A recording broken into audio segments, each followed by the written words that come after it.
Hello, this is Rex Miller, and this is another mini cast following up on the topic of culture. And in the last one, we talked about that culture is essentially what happens when you're not there. When you're not there to direct, to troubleshoot, and to hold people accountable. That is really your culture.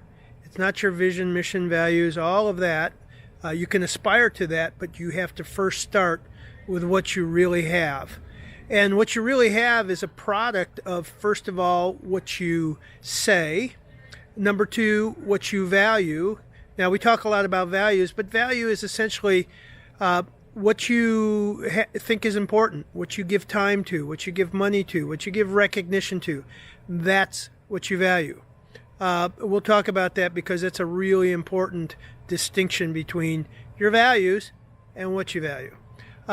Thirdly, the congruence between what you say and what you do. How consistent are you with the walk and the talk? Then what you reward and what you punish. Those determine the attitudes, habits, values, and behaviors that run the place. Your environment is incredibly important.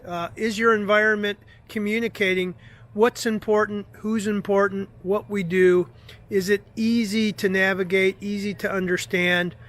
For example, if you got private corner offices, it says one thing. We're a pecking order organization. That's your values. Doesn't matter if you say people come first. If you have corner private offices, it says some people come first before other people. So that's just a little bit of overview.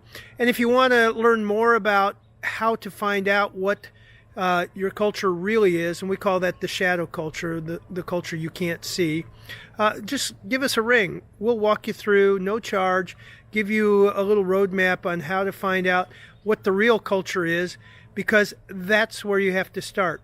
And if you start with the real culture, then you can shape it. It's like a garden. You've got to weed it, you've got to water it, you've got to encourage the crops, the plants that you want to grow. And that's how you shape culture. Take care.